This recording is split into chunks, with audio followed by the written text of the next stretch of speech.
O que eu quero compartilhar hoje de manhã é justamente conquistar o coração de vocês para não viver meramente preocupados com o seu futuro, né? Vocês viverem preocupados, né, com a sua profissão, com o seu conforto, a sua segurança, né, financeira. Não vivemos para isso, irmãos. Nós vivemos para a vontade de Deus. Né? Quando nós buscamos o reino de Deus e a sua justiça, todas as demais coisas que precisamos, Senhor, Ele supre. Né? Pode ter certeza. E a nossa vida terá mais sentido. Porque, do contrário, nós, né, trabalhamos, ganhamos tudo, ganhamos o mundo inteiro, nós vamos acabar perdendo a nossa alma, a nossa vida da alma, né? Não foi trabalhada. Então, graças ao Senhor, e eu estou vendo diante de mim tantos jovens, né? E eu vejo o futuro muito promissor, porque, irmãos, nós precisamos, em curto espaço de tempo, conquistar a Europa para o Senhor. Amém. Nós podemos ser de pequeno número, não é isso? Um exército de pouco número, mas, irmãos, como prova, no Brasil, nós também somos pequenos, mas, irmão, nós estamos influenciando a sociedade. Somos nós que estamos saindo às ruas, orando com as pessoas, pregando o Evangelho, né? Somos nós que estamos saindo às ruas, né, com a colportagem, distribuindo livros, né, que contêm o Evangelho e o Evangelho do Reino. Né? Não sei se vocês sabem, ano passado, a editora Árvore da Vida imprimiu e distribuiu 1.380.000 livros. Amém. Então, cada livro é uma semente. Isso só no Brasil, sem contar em todos os outros países da América do Sul e também aqui no continente norte-americano e europeu. Né? Então, o Senhor quer andar rápido, e principalmente aqui na Europa, será o palco do final dos tempos, né, do anticristo e da grande tribulação. E nós queremos, antes que venha esse tempo, o tempo se feche, nós queremos pregar o Evangelho do Reino, nós queremos que muitas pessoas conheçam a vontade de Deus, conheçam o que Deus quer, e nós queremos conseguir trazer essas pessoas para dentro do santuário, porque mesmo durante a grande tribulação, os que estarão no santuário de Deus serão guardados. Então vamos, né, houve inegavelmente uma decadência do cristianismo aqui na Europa. A Europa foi o centro do palco do cristianismo, mas houve uma degradação, uma decadência, e as pessoas hoje correm atrás do dinheiro, né, do seu futuro, do seu conforto, e deixando Deus para trás. Mas, irmãos, eu acredito que há muitos filhos de Deus, há muitos cristãos, né, apesar de ser uma minoria, mas eles amam a Deus, eles querem restaurar ainda, né, esse continente para o Senhor. Só que eles não sabem por onde começar, e eu acredito, irmãos, é nisso que entramos nós. O Senhor tem nos dado tanta revelação, tem nos dado tanta palavra e tanta ferramenta, apesar de sermos pequenos em número, mas nós conseguimos influenciar através das ferramentas tantas pessoas, né, na sociedade em que nós vivemos. Por exemplo, a colportagem dinâmica está contactando cada dia centenas, para não dizer milhares de pessoas. E as pessoas estão recebendo oração, pregação do Evangelho através das igrejas. Estou falando do Brasil, porque isso você consegue visualizar o que pode acontecer em outros lugares. E todos os dias muitos suicídios são evitados, né? Muitos problemas, né, que as pessoas têm, não sabem para quem contar, através da oração dos irmãos, através da pregação do Evangelho, né? Essas pessoas estão ganhando salvação, essas pessoas estão ganhando um rumo na sua vida. Mas isso é muito, muito importante. Então, eu acredito que aqui na Europa também há muitas pessoas que querem conhecer o caminho correto de Deus, querem ter uma base, né, correta das verdades. Né? Por que eu digo isso? Tenho feito contato até com alguns líderes aqui na Europa, percebi que muitos deles têm muita deficiência ainda com relação às verdades básicas, né? Por exemplo, um deles me perguntou recentemente sobre o que eu achava sobre a santificação. O crente ganha na hora que crê em Jesus, ou a santificação vem gradualmente ao longo do tempo? Então, eu expliquei para ele que há os dois aspectos, né? E coloquei na Bíblia também a santificação, entre a santificação e a justificação, ele não sabia como diferenciar. Então, eu expliquei para ele, né, no final, quando terminei em Salmo 45, mostrando as duas vestes, né, daquela princesa, né, daquela mulher que o rei escolheu para ser a sua esposa, que o rei nos escolheu da rua, né, e nos trouxe para o palácio, que é a sua igreja, e o Senhor nos deu uma veste de justiça. Pela fé fomos justificados, e mediante, né, essa justiça, essa veste, essa primeira veste de justiça, é que eu estou aqui no palácio de Deus. E durante todo o tempo que eu vivo no palácio de Deus, eu vivo sendo preparado para aquele dia, né, para o casamento com o rei. Então, só que no casamento do rei, você vai precisar de uma veste nupcial. Você vai precisar de uma outra veste. Então, essa veste, sim, você precisa trabalhar, né, com seus atos de justiça. Todos os dias você precisa, né, viver no Espírito, deixar que o Espírito, né, viva uma vida de justiça por meio de você. Então, essa veste, sim, nos dará o quê? Nos possibilitará a entrar no reino e nas bodas do Cordeiro durante 1000 anos. Portanto, irmãos, quando esse líder ouviu aquilo e falou, puxa vida, eu preciso de ajuda de vocês. Irmãos, esse é um líder principal de várias igrejas. Por isso eu quero dizer para vocês, aqui, né, na Europa, há muitos cristãos sedentos, apesar da situação geral parecer poucas pessoas se interessam, né, pelas coisas de Deus, mas há muitos ainda filhos de Deus preocupados com isso, só que não tem, né, muita base, né, da verdade, e essa deficiência pode causar muitos problemas, né, de entender realmente o plano de Deus, muita coisa, né, aí para frente. Portanto, irmãos, nós também queremos usar o nosso centro de obra, não somente para nossas conferências, não somente para o nosso CEAP, nós também, irmãos, queremos abrir nas janelas que houver, né? Nós queremos abrir também, recepcionar esses dos grupos cristãos, virem de 20 em 20, nós podemos ali prepará-los, né, com essas verdades básicas, e podemos preparar liderança ali, irmãos, mostrar qual é a economia de Deus, qual é o plano de Deus. Irmãos, nós podemos preparar, pelo menos, né, influenciar a liderança, né, dos cristãos aqui na Europa. Não pense que nós somos pequenininhos, irmãos, o Senhor quer nos usar.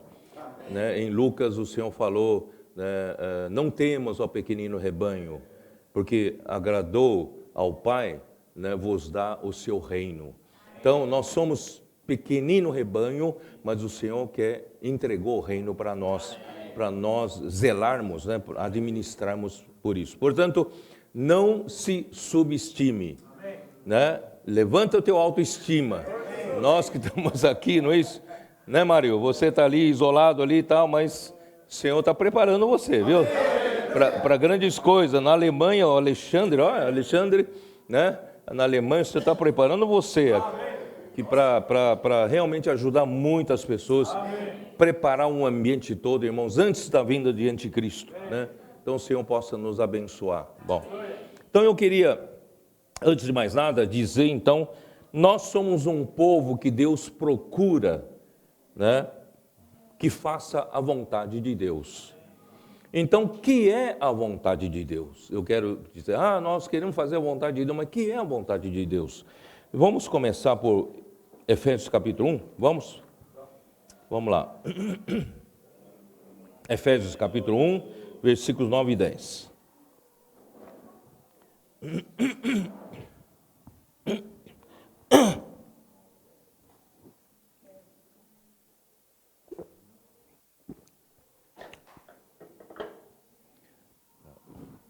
a vontade de Deus estava oculta. Ninguém sabia qual exatamente era a vontade de Deus. E Deus, então, um dia chamou Paulo, não é isso? E eu estou procurando aqui, ó.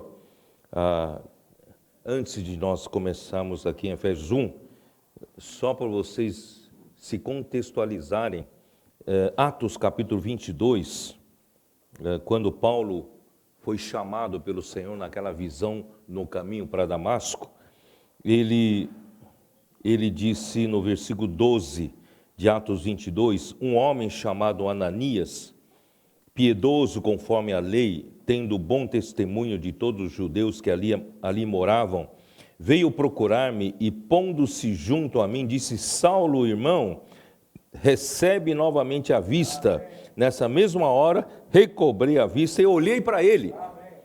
Olha só o que ele disse para Saulo em versículo 14. Então ele disse: o Deus de nossos pais, de antemão, te escolheu para conheceres a sua vontade, veres o justo e ouvires uma voz da sua própria boca, né? Porque terás de ser sua testemunha diante de todos os homens das coisas que tens visto e ouvido. Portanto, Paulo, o apóstolo Paulo, foi chamado para Deus mostrar a sua vontade, para desvendar um mistério que durou durante séculos e gerações. E agora Deus aprove a ele mostrar, né, revelar para Paulo. E Paulo nos trouxe essa revelação. Então, Efésios capítulo 1, versículo 9. Desvendando-nos o mistério da sua vontade, segundo o seu beneplácito que propusera em Cristo. Então, a vontade de Deus era um mistério, estava oculta, ninguém sabia exatamente o que Deus desejava. Deus criou esse mundo, criou o homem, para que ele fez tudo isso? Né? Ninguém sabia exatamente o que era. Então, Deus revelou aos seus apóstolos, e principalmente ao apóstolo Paulo, a sua vontade. E qual é a sua vontade? Versículo 10. De fazer convergir nele, na dispensação da plenitude dos tempos, todas as coisas, tanto as do céu como as da terra.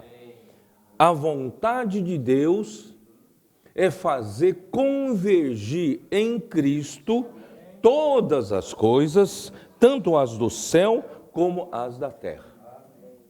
Ora, seria redundância falar que a vontade de Deus é isso, se não houvera uma rebelião que acabou com tudo isso. Deus, ele é o criador desse universo. Ele reinava sobre as coisas do céu e as coisas da terra. Todas as coisas eram encabeçadas em Deus. Então, se a vontade de Deus é fazer convergir em Cristo todas as coisas, então alguma coisa destruiu isso, essa ordem no meio tempo. Então, aí nós podemos entrar em Isaías 14, Ezequiel 28, para entendermos que houve, né, um arcanjo que foi criado para administrar o mundo de outrora, por Deus, foi criado de uma forma extraordinariamente sábia e formosa, ele era o próprio selo da perfeição, né? Então, ele deve ter feito um bom trabalho, por muito tempo. Só que chegou um momento, ele foi vendo que teve um gostinho do poder, né? E achando que ele podia subir mais, e quando chegou no momento que acima dele só estava Deus, ele já tinha subido, galgado posições que os outros não tinham, e ele almejou ser igual ao Deus Altíssimo. Irmãos, é impossível qualquer criatura né, ser igual a Deus. Foi nesse momento que a iniquidade entrou em seu coração, né,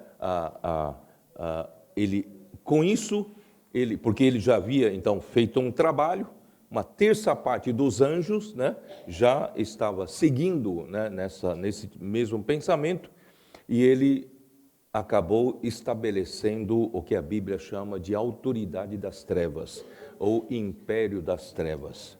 E essa é uma autoridade paralela à autoridade de Deus, porque esse universo todo é sustentado pela única autoridade absoluta, que é a autoridade de Deus.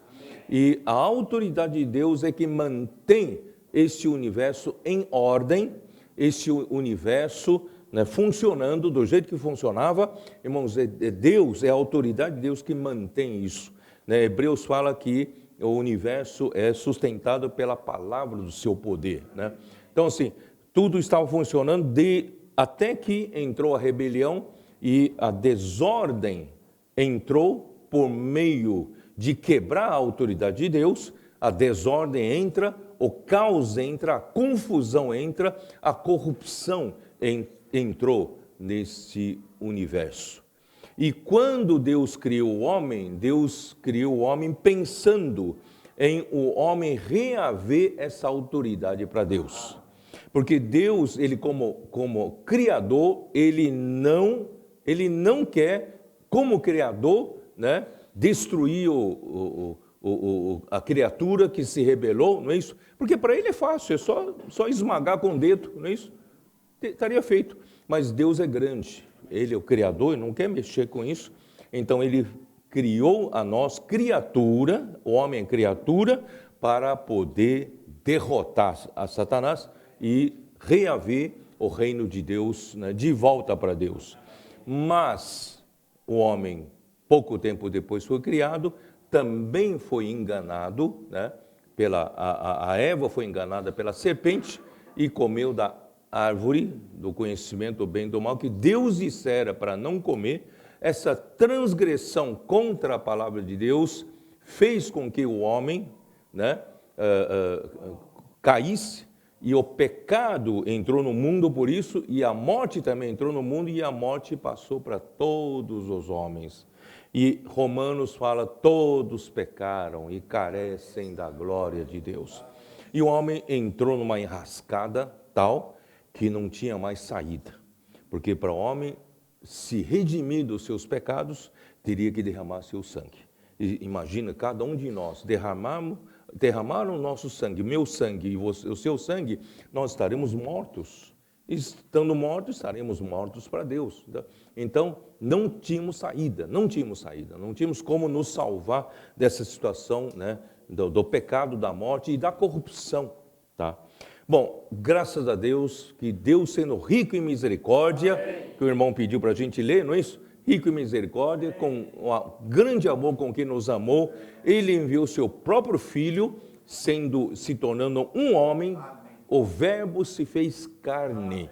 Carne não é um termo positivo, a carne já é o homem depois que, né, entrou sob influência do pecado, mas ele não tinha o pecado. Ele tomou a semelhança da carne pecaminosa, Romanos 8:3, né? E ele, em forma do homem, viveu uma vida como um homem. Não pense você que Jesus teve uma vantagem sobre nós, ele era um super-homem, não era. Deus fez questão que Jesus tivesse uma vida humana igual à nossa. Ele também estava sujeito às mesmas fraquezas, ele também foi tentado em todas as coisas à nossa semelhança. Ele também teve que, como homem, aprender a obediência pelas coisas que ele sofreu. Então, ele veio aqui na terra exatamente para ser como um homem. Só que ele venceu, não teve pecado. Por quê? Qual é a razão? A razão é que em cada segundo, esse homem estava encabeçado pelo Pai. Ele nunca fez a sua vontade um segundo sequer. Ele nunca falou uma palavra que seja sua. Ele nunca realizou qualquer coisa por conta própria. Ele fez exatamente o que o Pai queria fazer. Esse homem venceu para provar que é possível o homem vencer. Amém. Sobre o pecado, sobre essa confusão que está aqui nesse universo. Irmãos, como ligado, né? Ligado ao Pai, ligado a Deus. Então, graças a Deus, eu não quero fugir um pouco do que eu estava falando aqui, né? Então, Deus fez com que esse que viveu uma vida perfeita como homem, ele morreu pelos nossos pecados. Então, nós não precisamos morrer, derramar nosso sangue fisicamente para nos redimir de nossos pecados. Então, graças a Deus, ele morreu, a morte dele foi uma morte redentora e uma morte vicária. Vicária significa substitutiva, né? Essa morte substituiu a minha morte e a sua morte, derramando o seu sangue para que Deus pudesse nos perdoar os pecados. Deus, então, teve uma base de justiça para nos perdoar o pecado. Ele não podia simplesmente tornar impunes os nossos pecados. Ele tinha que ter uma base justa, de justiça. E Cristo lhe deu essa base de justiça. Então, hoje, para todo aquele que crê em Jesus, nós fomos justificados. Amém. E não só isso, esse Jesus, ele não ficou na morte. Se ele não fosse aprovado por Deus, eu digo ele, homem, se esse Jesus, homem, não tivesse sido aprovado por Deus, se ele durante todo o tempo que viveu aqui na terra, tivesse havido um pequeno deslize, em que fez a sua própria vontade e não viveu pelo Pai, ele não teria sido aprovado. Se ele não for aprovado, se não fosse aprovado, o corpo dele teria sido deixado na corrupção. Mas ele foi aprovado. Né? O apóstolo Pedro levantou-se, né, e disse, varão, Jesus, né, Nazareno, que vós crucificaste, é um varão aprovado por Deus. Amém. Então, essa aprovação de Deus, irmãos, é muito importante. Por que é muito importante? Deu base para Deus ressuscitar. E na ressurreição, Deus então disse, tu és o meu filho, eu hoje te gerei. É o primeiro homem, onde, né, tem tanta coisa para falar aqui, né? É o primeiro homem a se tornar filho de Deus. Primeiro homem que foi admitido por Deus para ser o seu filho. Admitido por Deus, né? O homem foi admitido para dentro de Deus. Que coisa maravilhosa. Isso é assunto mais para depois. Então, o que Deus quer é, através desse Cristo que eu falei, né? Através desse Cristo, conseguir encabeçar, reunir todas as coisas debaixo dele, para que Deus pudesse, através dele, reinar sobre essa terra, o céu e a terra novamente, restabelecer o seu reino.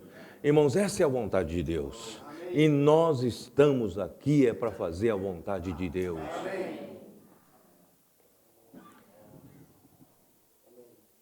Há muitos filhos de Deus, há muitos cristãos, né, se converteram, mas quantos realmente vivem efetivamente para fazer a vontade de Deus? Por isso que na parábola dos trabalhadores de Mateus 20, ele convoca os trabalhadores para trabalhar em cada época. E nós, seguramente nós somos os trabalhadores da 1/10 hora. Nós estamos na última hora, né? Nós somos os derradeiros. Os que são da última hora, Deus está convocando você e eu para trabalhar na vinha. Amém. E depois de trabalhar na vinha, ele vai nos galardoar, vai pagar o salário, vai nos galardoar, 1 denário ao dia. E no final dessa parábola, ele disse o seguinte: os últimos serão os primeiros, e os primeiros os últimos. Muitos são chamados, mas poucos os escolhidos.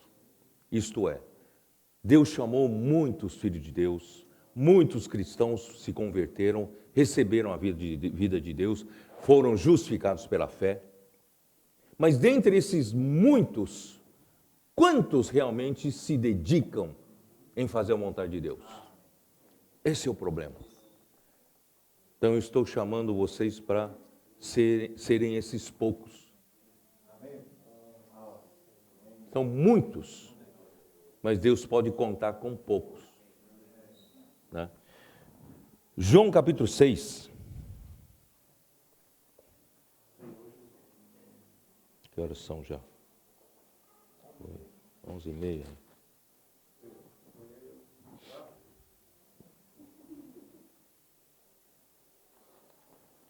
Não tem que esquecer do bacalhau. Capítulo 6 de João. Jesus fez um sinal, um milagre. Havia 5.000 homens numa multidão que estava ali ouvindo o Senhor. E já estava ficando tarde. Os discípulos estavam preocupados de que, se não forem embora agora, eles não terão tempo de chegar nas aldeias para comprar pão e comer, porque os discípulos falaram para Jesus: não temos como alimentar toda essa gente. Aí então Jesus disse: não, dai-vos vós mesmo de comer para eles. Mas nós não temos aqui, senão tem um rapaz aqui que tem 5 pães e 2 peixes. Nós não conseguimos, com 5 pães e 2 peixes, alimentar 5.000 homens, e ainda tem mulheres e crianças aqui. Então Jesus diz: tragam aqui. E aí Jesus orou, né, abençoou e mandou distribuir, mandou sentar, né, por grupos, e distribuiu. E todos se fartaram, comeram à vontade e sobraram 12 cestos cheios. Então esse era um dos sinais que Jesus fez. E o sinal para os judeus, irmãos, é prova de que Deus está ali. É Deus quem fez. Então, Jesus provou ser o profeta, né? Eu infelizmente, hoje de manhã, não vou ter tempo de falar para vocês, o profeta que estava já profetizado na lei de Moisés em Deuteronômio 18. Deuteronômio 18 fala que virá um profeta semelhante a mim, que é o Moisés, né? Que vocês precisam ouvir. Quem não ouvir a sua palavra, Deus terá que prestar contas diante de Deus. Então, irmãos, esse profeta, por causa desse sinal, alguns falaram: esse é o profeta que devia vir. No versículo 14, vendo, pois, os homens o sinal que Jesus fizera, disseram: este é verdadeiramente o profeta que devia vir ao mundo. Como é que eles sabiam que devia vir ao mundo um profeta, o profeta? Porque está escrito na lei. Quando você for em casa, leia Deuteronômio 18:15. Dá uma lida. Então está ali profetizado. Por isso que os judeus todos sabem que virá um profeta, que na verdade virá o profeta que já veio. Eles estão esperando até hoje, mas esse profeta já veio, né? Então, sabendo, pois, Jesus que estavam para vir com o intuito de arrebatá-lo para o proclamarem rei, retirou-se novamente sozinho para o monte. Então, o povo queria fazer aquele que multiplicou os pães um rei. Imagina só se a gente tivesse o presidente da República que multiplicasse o pão do nada, não é isso? O PIB iria subir, né? E a renda per capita, não é isso? Cada um iria ter uma renda per capita, quem sabe no Brasil, né? A gente tem um Bolsonaro, né, que pudesse fazer essa multiplicação. certo? A gente então teria bons dias pela frente, né? Então, mas assim, queriam fazer Jesus rei, já pensou? Então, mas Jesus não veio para isso. Ele não veio para buscar a sua fama, seu reconhecimento, mas ele veio para fazer a vontade de Deus. Amém. Então, irmãos, essa é a primeira lição.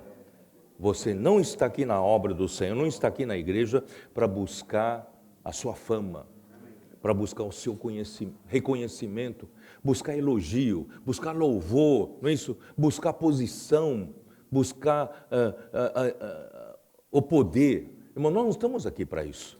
Nós estamos aqui, irmãos, como Jesus aqui veio só para dar o pão, o verdadeiro pão, né? Então aí ele sumiu, ele falou, não vim para isso, sumiu. Aí a multidão ficou procurando ele, para cima e para baixo.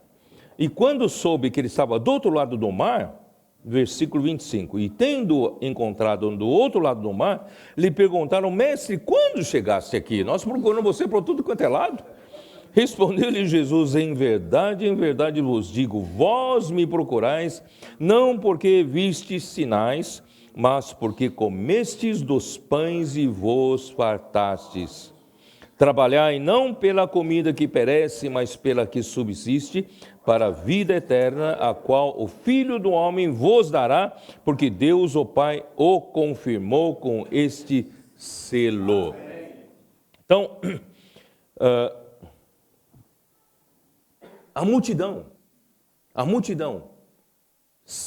queria seguir Jesus, porque se fartou do pão. E hoje não é diferente. Muitos depois se converteram ao Senhor Jesus, mas vêm para a igreja, entre aspas, vêm para a igreja para quê? Para receber algum benefício, né? Uma assistência social, os irmãos aqui cuidam dos pobres, cuidam dos irmãos, né? Então, dão dinheiro, dão roupa, tal. Então, número 1. Segundo, vem para quê? Porque tem uma doença, precisa de cura. E terceiro, os empresários vêm para quê? Porque disseram para eles que o Senhor Jesus pode fazer prosperar o negócio dele. Então, irmãos, o evangelho da prosperidade que andam pregando por aí, não é isso? Então, a multidão quer benefício próprio. A multidão quer ir atrás do Senhor Jesus pelo interesse próprio. Então, eu espero que você não esteja, né, nesse meio dessa multidão, na igreja, talvez o interesse é um pouco mais refinado, não é tão grosseiro assim, né? Mas assim, buscando talvez, né, o seu próprio interesse, um interesse oculto aí e tal. Irmãos, que o Senhor nos dê um coração puro. Amém. Nós estamos aqui, irmãos, não buscamos nada para nós. Porque, irmãos, a porta pela qual nós entramos é uma porta estreita. Porque a porta larga é outra porta, não é aqui, né? E o caminho apertado, né, é esse caminho. E agora, caminho espaçoso é outro caminho, não é esse caminho. Então, se você quer buscar benefício para si, né, tal, é outro caminho, não é aqui. Então, graças ao Senhor, o Senhor hoje procura aqueles que fazem a sua vontade. Amém. Aí Jesus então começou a mostrar que puxa vida, eu não tenho tempo para falar tudo isso, né? E Jesus falou, eu sou o pão que desceu do céu, não é isso? Que dá vida ao mundo, né? Aí ele começa a falar, o pão que desceu do céu, não, eu os desci do céu não para fazer a minha própria vontade. Irmão, isso é muito importante. Quem está aqui, irmãos, fazendo a vontade de Deus, não faz a sua própria vontade. Não estamos aqui para fazer a nossa própria vontade, para fazer a vontade do Pai, daquele que me enviou, Jesus diz, e a vontade de quem me enviou essa, que nenhum eu perca, né? Tal. E de fato a vontade de meu Pai é que todo homem que vi ao Filho e nele crê, tenha vida eterna, e eu ressuscitarei no último dia. Amém. A primeira leva das pessoas já teve problema. Versículo 41, murmuraram, pois, dele os judeus, porque disseram, eu sou o pão que desceu do céu. Que negócio é esse, né? O pão do céu. O pão é o Moisés que nos dá. O Deus, então, enviou, através de Moisés, um maná, né? Como você diz que você é o pão que desceu do céu, quer dizer, os judeus primeiramente se fecharam, eles não conseguiram aceitar. E depois ele continua falando, Jesus continua falando, Jesus realmente, a palavra de Jesus era dura, né? Era difícil, ele falava assim, eu sou o pão que desceu do céu e darei minha vida, como é que é? O pão que eu darei pela vida do mundo é a minha carne. Aí ele provocou mais os judeus, né? Versículo 52. Disputavam, pois, os judeus entre si, dizendo, como pode este dar-nos a comer a sua própria carne? Que negócio é esse? Vamos comer carne, vamos fazer um churrasco de Jesus? Que negócio é esse? Né? Então, aí o Jesus falou, se não comerdes a carne do Filho do Homem, e não beberdes o seu sangue, e não tendes a vida em vós mesmos, complicou a situação, os judeus não conseguiam aguentar. Versículo 55, pois a minha carne é verdadeira comida, o meu sangue é verdadeira bebida, quem comer a minha carne e beber o meu sangue permanece em mim e eu nele, assim como o Pai que vive me enviou, igualmente eu vivo pelo Pai, também quem de mim se alimenta por mim viverá. Amém. Pronto, os judeus foram embora. Os judeus não aguentaram essa palavra, foram embora. Mas não eram só os judeus não. Muitos dos seus discípulos também não aguentaram. Versículo 60, muitos dos seus discípulos, tendo ouvido tais palavras, disseram, duro é esse discurso, quem o pode ouvir? Mas Jesus, sabendo por si mesmo que eles murmuravam a respeito de suas palavras, interpelou-os, isto vos escandaliza? Que será, pois, virdes o Filho do Homem subir para o lugar de onde primeiro estava? O Espírito é o que dá vida, e a carne para nada aproveita. As palavras que eu vos tenho dito são Espírito e são vida. Não é essa carne de Jesus aqui, não é essa carne física, são as palavras que esse profeta fala com vocês, né? Então precisa de revelação espiritual. Então aí, por causa, Senhor Jesus, aí versículo 66, à vista disso, muitos dos seus discípulos o abandonaram. Não só judeus, muitos dos seus discípulos o abandonaram e já não andavam com ele. Então perguntou Jesus aos 12, sobraram os 12 aqui atrás dele, né? E vocês?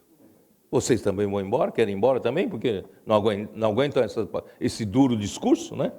Então, quereis também vós retirar-vos? Respondeu-lhe Simão Pedro, Senhor, para quem iremos? Tu tens as palavras da vida eterna, e nós temos crido e conhecido que tu és o Santo de Deus. Aí, imediatamente, Jesus disse o seguinte, replicou-lhe Jesus, não vos escolhi eu em número de 12, contudo, um de vós é diabo. A multidão se foi, os judeus se foram, a multidão se foi, muitos dos seus discípulos foram embora, e agora sobraram 12, e dos 12 o Senhor ainda tira mais um? Dos 12 ainda tem um que é do diabo, né? Então referia-se ele a Judas, filho de Simão Iscariotes, porque era quem estava para traí-lo, sendo um dos 12. Por isso, irmãos, eu quero apertar vocês. Vocês são da multidão? Vocês são dos judeus? Fazem parte dos judeus? Ou são da multidão? Ou são dos muitos dos seus discípulos que buscam benefício para si? E no fim sobraram só 12, e dos 12 ainda tem que tirar um. Então sobraram só 11. Em outras palavras, irmãos, é essa proporção. 11 entre a multidão é o número dos que farão a vontade de Deus.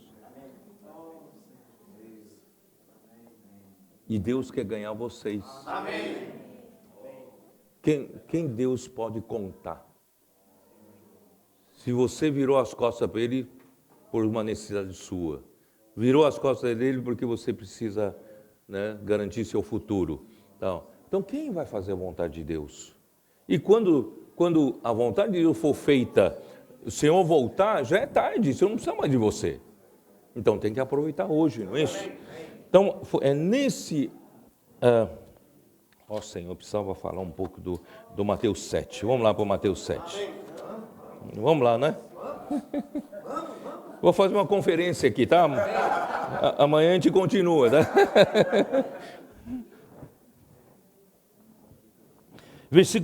Mateus 7, versículo 21.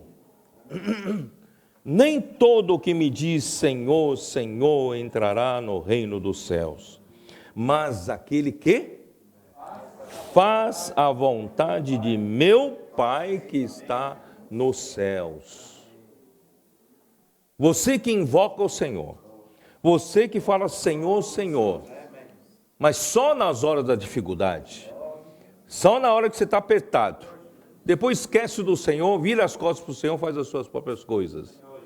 Não pense que você que fala o Senhor, Senhor, você vai entrar no reino dos céus, tá? Então, muitos naquele dia, onde dizer-me Senhor, Senhor, porventura não temos nós profetizado em teu nome? E em teu nome não expelimos demônios? E em teu nome não fizemos muitos milagres? Então, lhes direi explicitamente, eu não vou ser nem muito cordial, vou ser direto, né? Explicitamente, nunca vos conheci. Apartai-vos de mim, os que praticais a iniquidade. Toda vez, quando eu era jovem, lia essa parte aqui, achei o Senhor um pouco cruel, um pouco severo demais, não é isso? Mas todo o tempo que a gente viveu aqui na vida da igreja, de repente o Senhor falar para mim, eu, na verdade, nunca te conheci. Afaste de mim quem pratica a iniquidade. Vou ficar muito chateado. Como é que foi? Como é que é negócio desse? Né? Então, eu comecei a pesquisar o que é conhecer.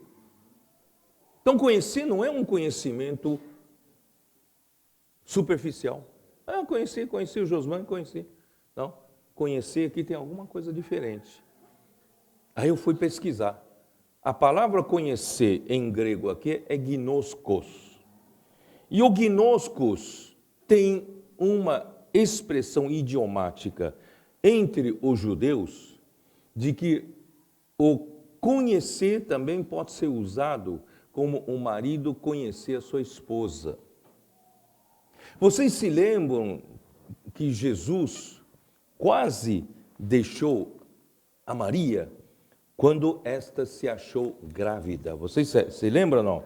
Em Mateus capítulo 1, dá uma olhada em Mateus capítulo 1, né? E quase largou a Maria, mas queria deixá-la, para não difamá-la, deixá-la secretamente. Aí, nesse momento, o Espírito Santo apareceu, né? Disse para... isso, né?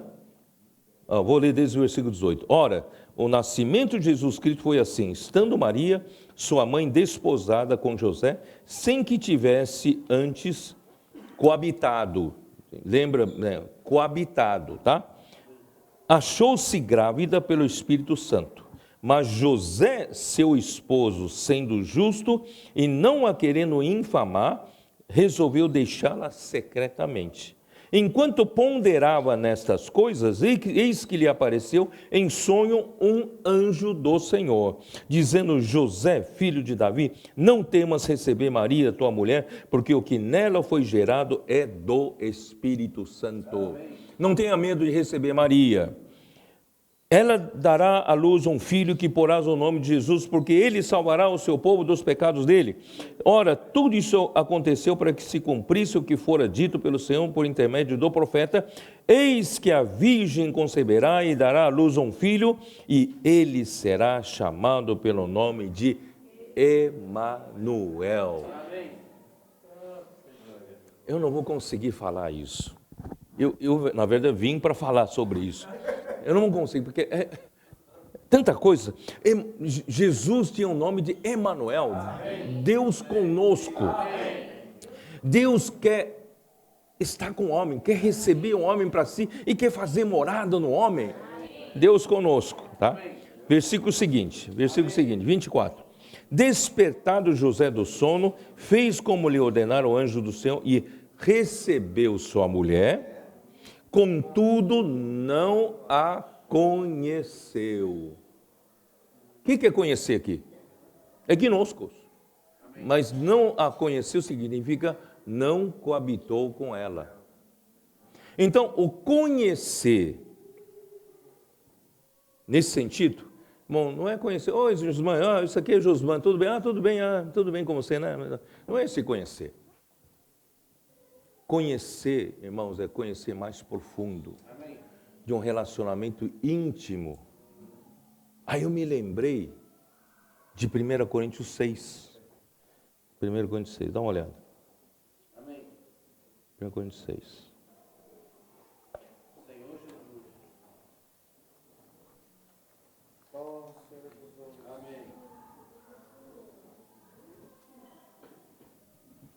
Eu sou meio doido, tá meio louco assim, né? Eu penso fora da caixa, tá? 1 Coríntios 6, versículo 16. Eu não interpreto muito convencionalmente, tá? Versículo 16. Ou não sabeis que o homem que se une à prostituta forma um só corpo com ela? Estava se referindo o desejo de Jesus é que eis o deixará o homem, né, a seu pai e a sua mãe, e se unirá à sua mulher, tornando-se os dois um só corpo ou uma só carne. Então está se dizendo que não cometa, né, adultério ou prostituição. Vocês vão fazer bobagem, não é isso? Então aquele que se une à prostituta é um só corpo com ela. Porque, como se diz, serão os dois uma só carne. Olha o versículo 17. Mas aquele que se une ao Senhor é um espírito com Ele. Jesus, Deus quer que você conheça a Ele, conheça Jesus, unindo-se a Ele como um só espírito. Por isso, irmãos, é importante a gente aprender a viver no Espírito e ser guiado pelo Espírito. Se você é aquele que vive no Espírito, você é um Espírito com Ele. Você vive unido com o Senhor. E essa união é conhecer o Senhor. E o Senhor te conhecer. Vocês estão me entendendo? Ou estou forçando muito a interpretação? Eu sou meio louco, tá? Estou forçando a interpretação. Irmãos, aqui se refere a unir-se. Nós nos unimos ao Senhor. Quando nós nos unimos ao Senhor, irmãos, nós passamos a conhecer o Senhor. E o Senhor passa a nos conhecer. Naquele dia Ele vai dizer, eu te conheço. Porque a gente viveu todo o tempo junto. Né? Todo o tempo unidos. Bom, se não concorda também não tem problema. João 12 é onde eu, né, coloquei como... Eu falei para os irmãos, o título dessa mensagem é longa, tá? Longa. Aqui, ó. Vocês já leram, né? Onde eu estou? Não é João, né? É João? É Mateus. Perdão, eu estou fazendo uma confusão aqui. Mateus 12. Mateus 12. Versículo 46. Falava ainda Jesus ao povo, eis que sua mãe e seus irmãos estavam do lado de fora, procurando falar-lhe. E alguém lhe disse, tua mãe e teus irmãos estão lá fora e querem falar-te. Porém Jesus respondeu ao que lhe trouxeram o aviso, quem é minha mãe? E quem são os meus irmãos? E estendendo a mão para os discípulos, disse, eis minha mãe e meus discípulos, porque qualquer que fizer a vontade de meu Pai Celeste, esse é meu irmão, irmã e mãe. Portanto, irmãos, entre a multidão que eu seguia, ele tinha só 12, que ele considerava os que faziam a vontade do Pai. E dentre os 12, ele tem que subtrair um. Isso aconteceu em João capítulo 13, certo? João 13, é ou não é? João 13, ó Senhor Jesus, chegou o meio-dia já.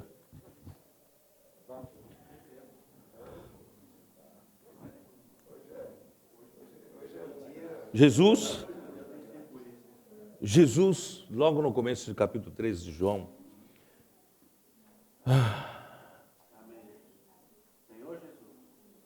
o diabo já tinha posto no coração de Judas, versículo 2, para trair Jesus. Porque já era chegado o momento de despedida. Jesus estava se despedindo dos seus discípulos. E os discípulos sabiam que era a última ceia da Páscoa que ele faria com os discípulos. E depois disso ele seria traído, morto, né? E ressuscitado ao terceiro dia. Então aqueles momentos eram os últimos momentos e Jesus deu uma lição de humildade. Porque vocês sabem como eram os judeus, né? Como eram as pessoas naquela época. E usava, não tinham sapatos assim, né, bonitinho que nós temos aqui e tal. Usavam sandália, usavam, né, as coisas não eram assim, né? Hoje nós estamos muito mais... E as ruas não eram tão pavimentadas assim. Então você vai andando, se enche de pó, de lodo, de lama. Então quando você chega numa casa para ceiar, para comer, sabe, a coisa mais gostosa é alguém lavar seus pés. Você tiraria a sandália e alguém trouxer uma bacia de água e lavar, que gostoso, tirar todo aquele lodo, aquela lama, aquela sujeira, limpar, ainda passar uma toalha, não é isso? E a sensação é gostosa, né? Você tem que pensar na época, não é hoje, na época, tá? Mas estava só Jesus e os 12. Não tinha serva nenhuma. Certo? Quem ia lavar a pé de quem? Era difícil. Pedro, então, quem lava meus pés? Aí Jesus cingiu-se de toalha, ele lavou os pés dos discípulos. Pedro falou, não vai lavar meus pés, não. Aí Jesus falou, se não lavar os seus pés, você não é um comigo. Falou, então lava minha cabeça, meus pés, minhas mãos e tal. Jesus falou, não. Jesus falou, se você já tomou um banho, não precisa mais lavar, só os pés, né? Então Pedro é meio doido também, né? Então Jesus então deu uma lição de humildade, como nós devemos nos comportar entre nós. Não anda com a postura de que os irmãos é que vão lavar meus pés. Irmãos, vamos nos comportar como nós nos humilharmos, primeiramente lavar os pés dos irmãos, né? Então Jesus deu essa lição. Mas todo o tempo, né, dizia que Jesus sabia quem iria traí-lo. Versículo 11 disse outra vez. Muito bem, depois, né, de ter lavado os pés, né, eles então estavam para ceiar, né? Enquanto eles comiam, Jesus disse o seguinte: um de vocês me trairá. Aí o ambiente ficou mais pesado ainda, porque o ambiente já era pesado, porque era de despedida. Estavam se despedindo de Jesus, e eles estavam inseguros, não sabiam o que será o dia de amanhã. Durante esses últimos 3 anos e pouco, eles seguiram Jesus. Jesus é que guiava eles, fazia, né, tal. E de repente, Jesus ia partir. E eles então ficaram muito inseguros, muito tristes. O que vão fazer, né? E foi nesse momento que Jesus disse, um de vocês me trairá. Isso só estavam os 12. E Pedro, né, como sempre, toma liderança, né, ele é quem toma a liderança. Ele fez sinal assim, particular para o João. E João estava do lado de Jesus. João era muito íntimo de Jesus. Então ele fez o sinal para o João. Pergunta para ele, quem é? Quem é que vai me trair? Quem vai traí-lo, né? Aí Jesus não perguntou. Isso em particular. Os demais discípulos não ouviram, tá? Ele perguntou em particular, Jesus falou o quê? Olha no versículo 26, respondeu-lhe Jesus, é aquele a quem eu der o pedaço de pão molhado. Tomou, pois, um pedaço de pão e, tendo molhado, deu-o a Judas, filho de Simão Iscariotes. E após o bocado, Imediatamente entrou nele Satanás. Então disse Jesus: o que pretendes fazer, faze-o depressa. Vocês sabem, para me trair. Vai se preparar para me trair, não é isso? Então Judas Iscariotes, tomado pelo diabo, saiu para trair Jesus. E ficaram quantos? Os 11. A multidão não estava ali, né? Estavam os 12. E dos 12 ainda, um era o traidor, saiu. E quando esse traidor saiu, sobraram 11 discípulos. E aí, irmãos, Jesus abriu o coração. Jesus, ele abre o coração para aqueles que fazem a vontade de Deus. Deus quer falar conosco. Porque não adianta ele falar com quem não está nem aí com a vontade do Senhor. Então Deus precisa daqueles que executam a vontade de Deus. Portanto, irmãos, nós temos recebido nesses últimos anos tanta revelação. Essa revelação não é para nos tornar soberbos, para nos tornar mais orgulhosos. Nós conhecemos essas verdades, conhecemos essas revelações que os outros não conhecem, não é para isso. O Senhor abre o coração para quem faz a vontade de Deus. Amém. Então, essas revelações grandiosas que nós temos recebido ultimamente, vêm com uma responsabilidade. E essa responsabilidade é você ser um desses escolhidos de Deus, você ser um desses eleitos de Deus, que não vivam para si mesmo, mas vivam para fazer a vontade de Deus. Amém. Aqui na Europa está precisando disso. Que nós temos, Deus vai fazer grandes coisas. Eu acredito que Deus vai fazer grandes coisas. Não subestime o número de pessoas. Não, Alexandre, nem lá na Alemanha, não substitui o número de pessoas que somos pequenos, né? Na Espanha. Não. O Senhor quer fazer grandes coisas. Onde houver aqueles que estão dispostos a fazer a vontade de Deus, Ele faz. Bom, não tenho tempo, vamos lá para o capítulo 14 de João. Pelo menos quero terminar aí, né? Capítulo 14. Porque o final de 13 ainda tem muita coisa, tá? Mas não tenho tempo de falar. 14. Não se turbe o vosso coração, porque eles estavam tristes, estavam perturbados, não sabiam o que fazer, estavam, né, se despedindo. Não se turbe o vosso coração, crede em Deus, crede também em mim. Creia que a minha ida, puxa vida, a minha ida vai abrir uma porta tremenda para vocês. Sabe, não é só uma questão de uma presença física. Jesus está aqui do meu lado. Quando nós cantamos aquele hino ali, fala, ressuscitou, né? É isso, né? Ressurgiu, ressurgiu, aleluia, ressurgiu. Então, a ressurreição, para quem vive no mundo visível, é só recuperar uma presença física que eu tinha e agora eu voltei a ter a presença física. É só isso. Mas quem vive na esfera da fé consegue enxergar que a ressurreição é uma coisa tremenda. Não é só isso. Não é só os discípulos que despediram de Jesus depois de Jesus voltou. Não é só isso. Jesus fez muita coisa.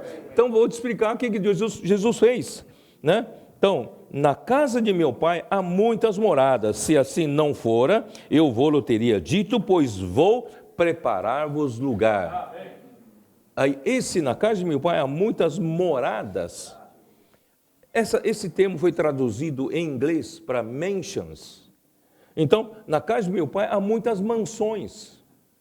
Então, alguns, né, interpretaram que Jesus certamente está preparando mansões celestiais para nós.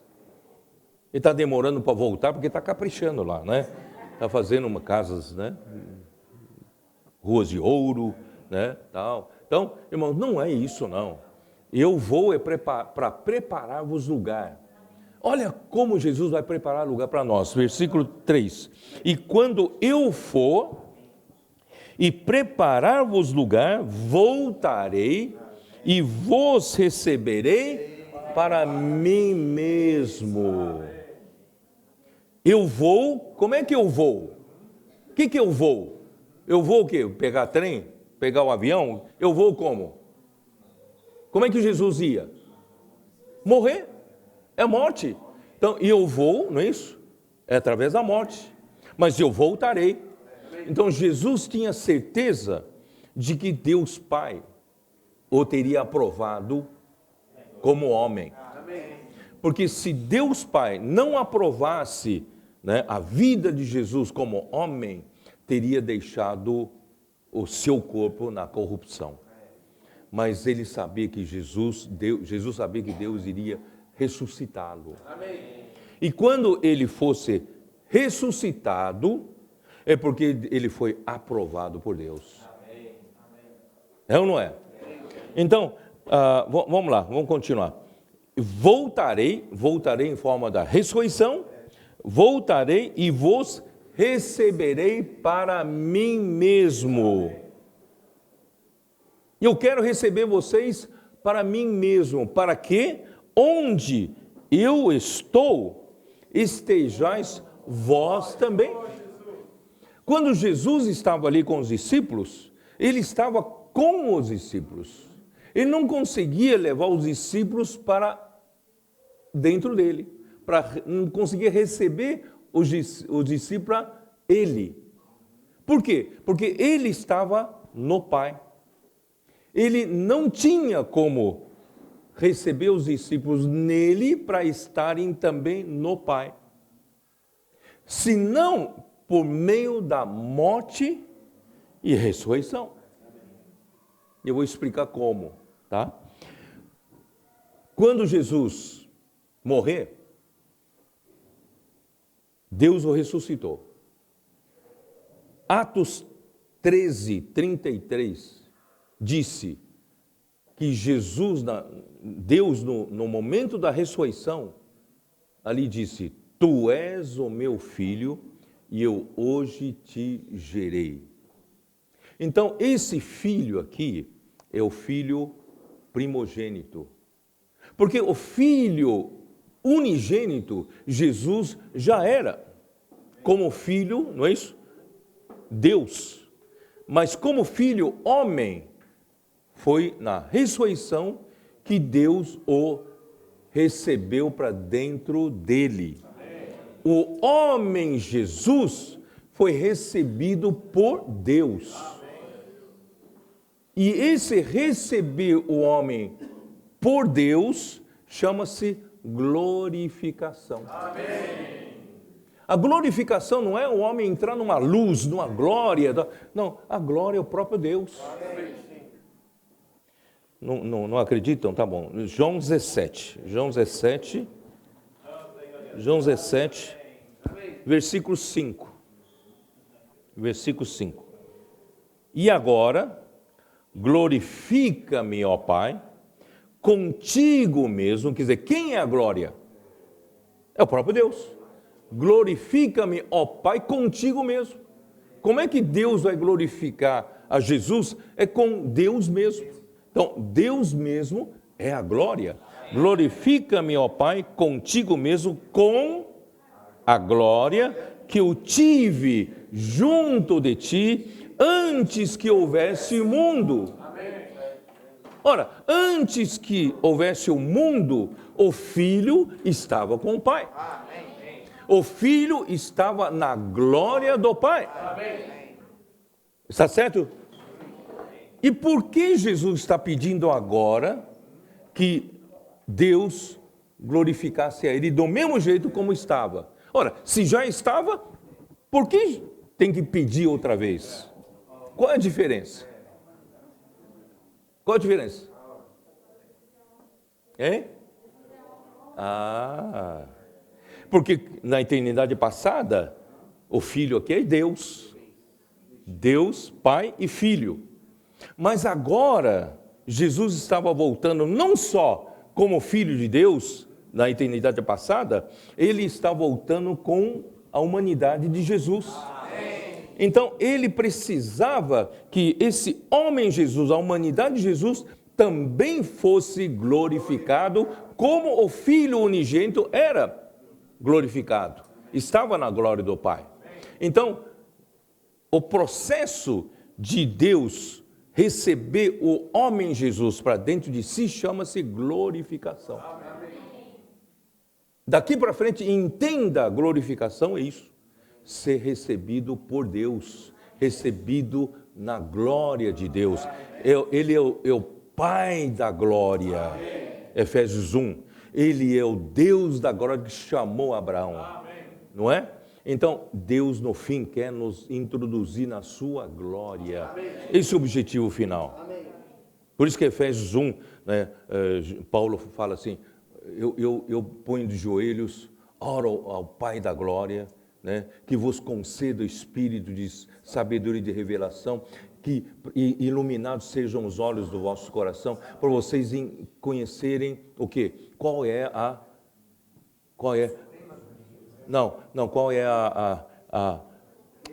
riqueza da glória de sua herança nos santos.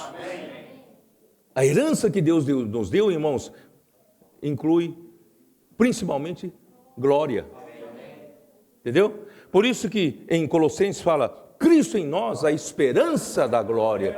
Então, nosso destino final, irmãos, é a glória. Mas a glória não é só entrar numa luz, não. A glória, irmãos, é ser recebido por Deus. Em Deus. Ser inserido em Deus. Irmãos, o que está acontecendo? Voltando lá para João 14. Então, o que está acontecendo? Jesus, então, ia morrer, ressuscitar, porque a ressurreição indica que ele foi glorificado como homem. O homem Jesus foi glorificado da ressurreição. E ele foi admitido por Deus. E ele abriu uma porta para todos nós. Hebreus 2. Hebreus 2 fala. A vontade de Deus é que o homem que Deus criou fosse coroado de glória e de honra. E Deus lhe sujeitou todas as coisas debaixo dos seus pés. Mas Hebreus 2 fala, nesse momento, mas até agora não aconteceu ainda isso. E como é que vai acontecer? Então ele coroou de glória antes a Jesus. Pelo sofrimento da sua morte, não é isso? Deus o coroou de glória e o fez autor da nossa salvação. Para quê? Para que ele conduzisse os muitos filhos à glória. Então, abriu uma porta para nós, irmãos. Não tinha essa porta. Não tinha essa porta em Deus. Agora abriu essa porta em Deus. Vocês podem perceber, por que eu estou louco assim? Mas isso é de enlouquecer qualquer um. Não é de enlouquecer qualquer um. Puxa vida, isso não é uma teologia tradicional, nem convencional. E eu não estou forçando nada, é a Bíblia que está dizendo isso. Não é?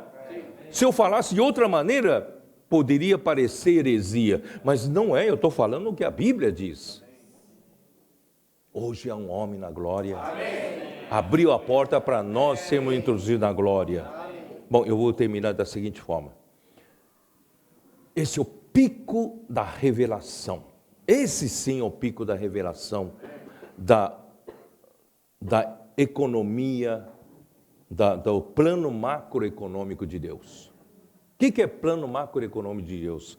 É uma visão panorâmica, um esboço geral, né, do que Deus quer fazer conosco. O pico, o auge é Deus nos levar para a sua glória. Romanos 8 não fala disso? Né? Se com eles sofremos, e com ele também seremos glorificados. E quando da revelação, né, dos filhos da glória, como é que é? Quando os filhos de Deus, né, isso, né? A criação toda hoje, a um só tempo geme, aguardando o quê? Aguardando a revelação da glória dos filhos de Deus. Quando a gente for glorificado, irmãos, a criação será libertada. Então, tudo espera esse processo de glorificação. Então, irmãos, isso é maravilhoso. você precisa viver com esse propósito. Isso então, irmão, torna todas as coisas materiais muito pequenininhas. Não é isso? Mas, por outro lado, irmãos, parece tão difícil Deus cumprir essa promessa. Tão difícil. Nós sabemos que quando Deus fala de uma promessa, Ele nunca falha. Mas, depois que eu falei essa palavra, já 2 irmãs me procuraram. Irmão Pedro, isso aí é maravilhoso. Puxa, estou muito alegre. Tá? Mas eu fico pensando que isso aqui é só para vocês, os irmãos que estão na nossa frente. Porque não é para nós irmãos assim comuns, não. Porque está muito distante de nós. Eu falei, essa visão aqui é para vocês, sim. É para todos nós. Amém. Não parece distante? Nós somos recebidos por Deus. E esse Deus, irmãos, é o Deus Santo. O que é santidade, irmãos? É a natureza de Deus Santo. E por que Deus é santo? Não é porque Ele não pratica imoralidade. Longe de conceito moral. Irmãos, Deus é santo porque Ele é único. Amém. O que é santidade? É a natureza de Deus. Né? Então, irmãos, como é que faz para eu ser santo? Preciso de mais Deus. Quanto mais Deus eu tenho, mais santo eu sou. Né? Então, esse é o conceito de santidade. Não é aquele conceito moral de comportamento. Os irmãos entendem o que eu quero dizer? Não. Então, como é que nós vamos ser recebidos por Deus Santo? Quem estuda a área de medicina sabe, né? Como, né, um elemento estranho ao organismo consegue permanecer no organismo sem sofrer rejeição. Se eu não for totalmente santo como Deus é santo, como Deus vai me receber nele sem eu ser rejeitado? Portanto, irmãos, o processo que Deus está trabalhando em nós na vida da igreja é o processo de santificação. Amém. Sem a santificação, ninguém verá a Deus. E Deus está fazendo esse trabalho em você e em mim. Amém. Deus é amor. Amor ágape. Amor superior ao amor filial. Amor eros. Muito mais. Então, o amor ágape é o amor de Deus. Como eu vou ser recebido por Deus que é amor ágape, se eu ainda tenho dificuldade de amar, irmãos? E ainda tenho dificuldade de me relacionar com as pessoas. Não é? Então parece tão distante de nós. Parece tão difícil. E mais um item, eu falei da santidade, o amor, falei da justiça na conferência em São Paulo, eu falei da pureza, né? Então, irmãos, tem um item que nós nunca consideramos como a essência de Deus, que eu hoje prezo muito, irmãos, que é a unidade. Amém. A unidade é a essência de Deus. Eu pedi para trazer uma lousa aqui. Não sei se aqui está. Não, tá bom. Não, tá bom. Não, tá bom. Não é que eu queria ele deitado aqui para poder rabiscar mais para cá. Yeah. Ó, Deus, na eternidade passada, estava aqui, não é isso?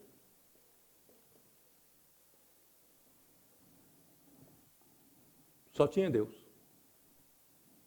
A unidade é a própria essência de Deus. Durante toda a eternidade passada, Deus é autoexistente. Ele não precisou alguém criá-lo, não é? Ele existe de eternidade a eternidade. Aí ele criou o mundo.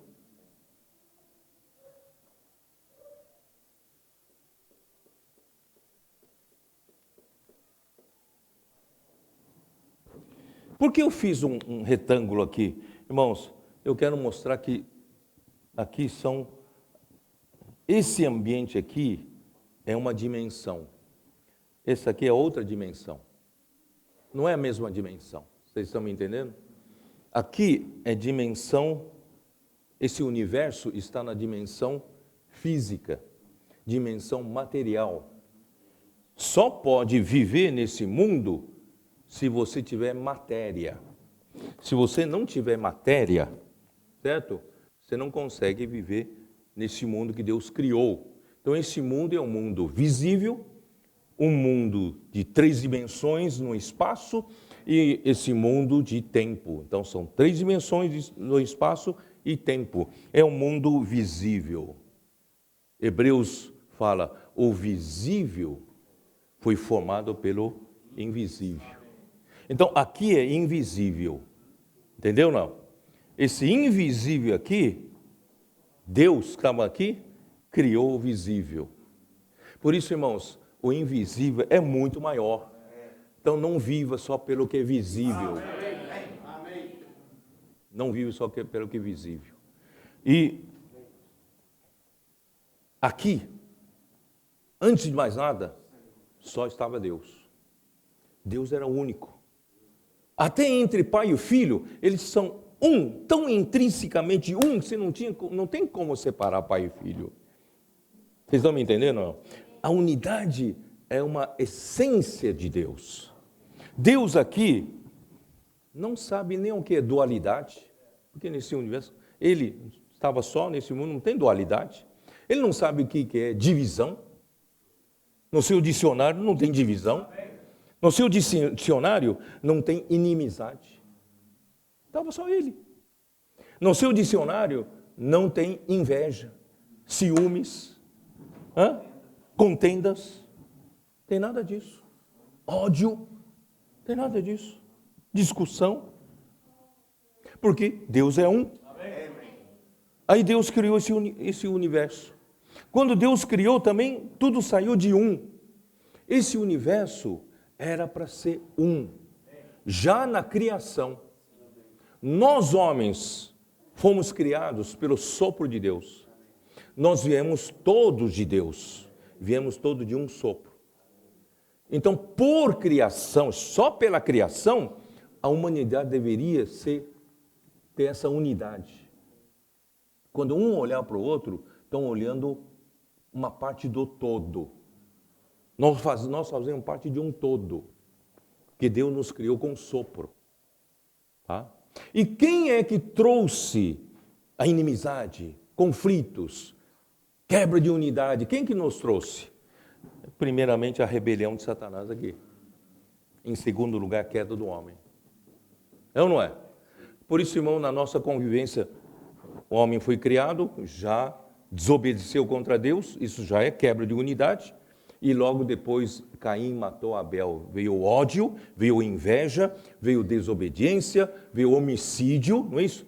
Irmão, todo o resto veio quando se quebrou a unidade. Vocês estão entendendo? Tudo é quebra da unidade. Pode ver, é a consequência. Mas Deus quer nos levar de volta para essa unidade. Amém. Já que na criação foi contaminado. Mas ele então, Deus fez o segundo sopro sobre a sua igreja. Esse segundo sopro, irmão, nos deu o Espírito. Esse Espírito formou a sua igreja. Esse Espírito formou o novo homem. Esse Espírito formou a nova criação. E a nova criação, o novo homem, né, a igreja, é com o intuito de Deus levar de volta para a unidade. Você nunca tinha visto isso. Mas agora é bom você se preocupar com essa questão. Porque Deus vai nos levar de volta para a unidade. Por isso que ele fala em João 17, a fim de que eles sejam aperfeiçoados na unidade. Porque na unidade, irmãos, não tem mais inimizade. Não tem mais rivalidade.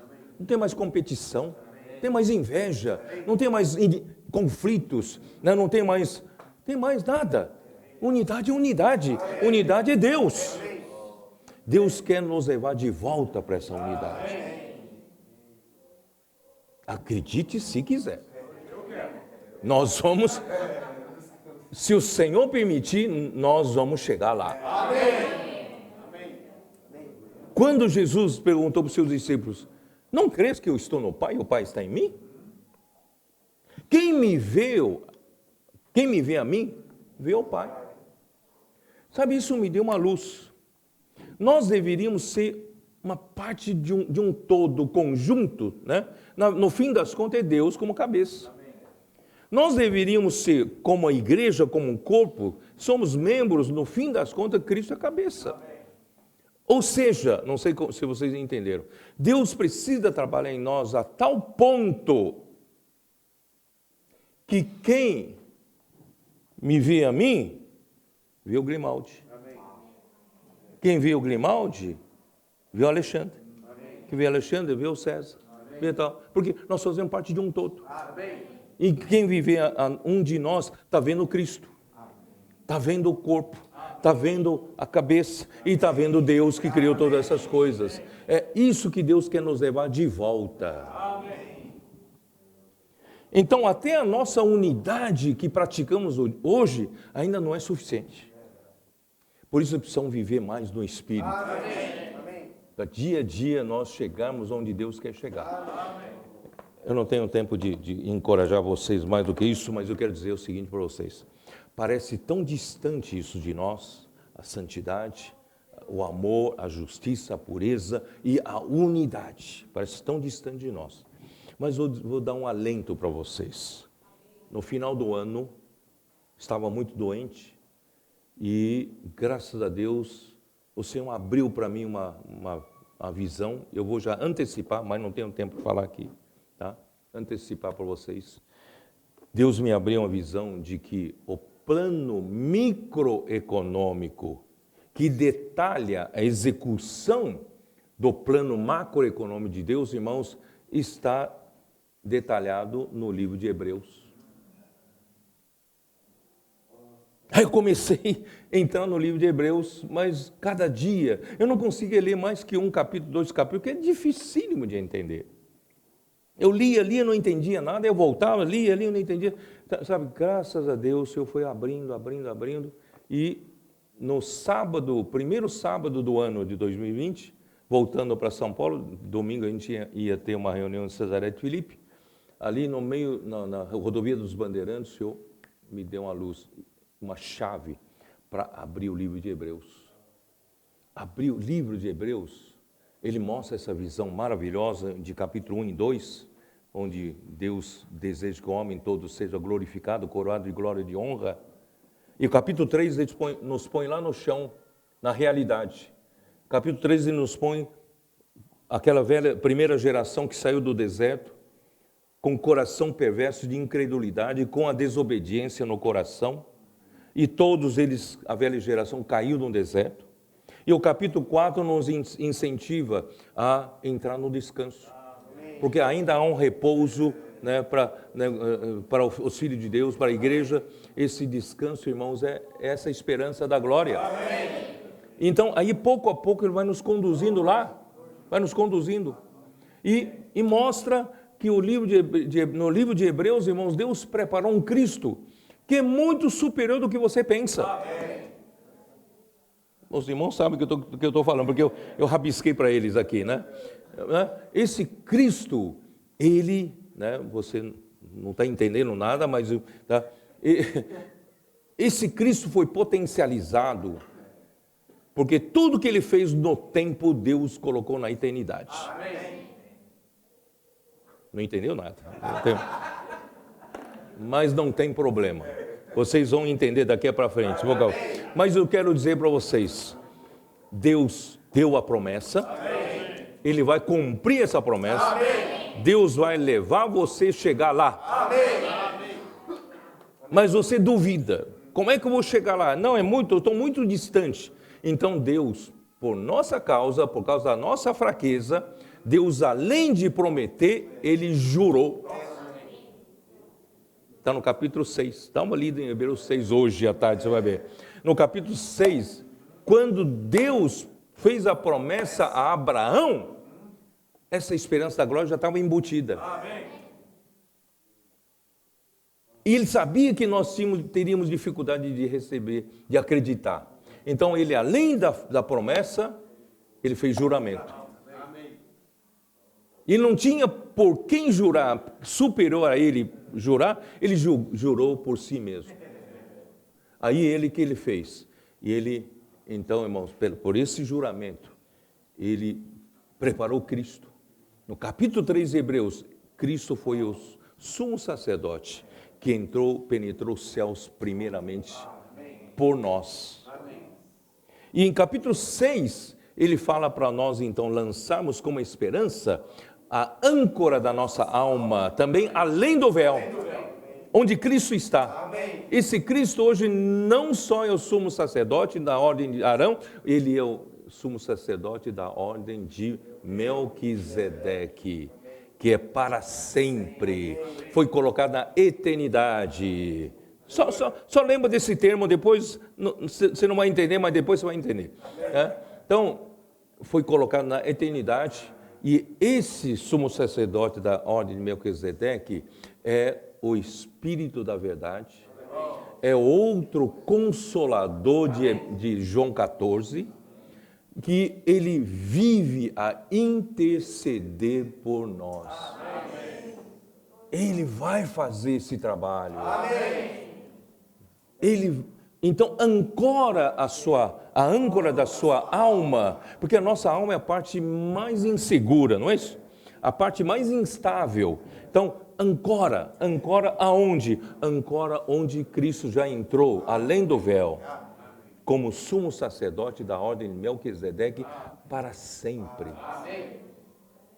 Que o nosso destino com vencedores, irmãos, também é lá no céu, sabia? O Santo dos Santos nos foi ensinado que Santo dos Santos está no nosso espírito. Foi ou não? Não foi? Então isso é enquanto nós vivemos aqui na terra. Mas Deus quer nos levar para a glória. E o Santo dos Santos definitivo está onde Deus está. É no céu. Sabia ou não? É lá no céu. E o sumo sacerdote hoje da ordem de Melquisedeque já está lá. Já penetrou além do véu, está lá no céu, e você pode ancorar a sua alma lá com ele. E ele vai puxar você para lá. Tão somente, sabe o que você tem que fazer daqui para frente? Não precisa fazer grandes coisas não. Tão somente crer e obedecer. Contrário do coração perverso de incredulidade e da desobediência. É o contrário. Então, o que Deus exige de mim, de você, irmãos, é crer na sua palavra. Praticar a palavra, né? Palavra profética. E obedecer. E praticar. E você vai chegar lá. Acredita ou não acredita? Amém. Jesus é o Senhor. Amém.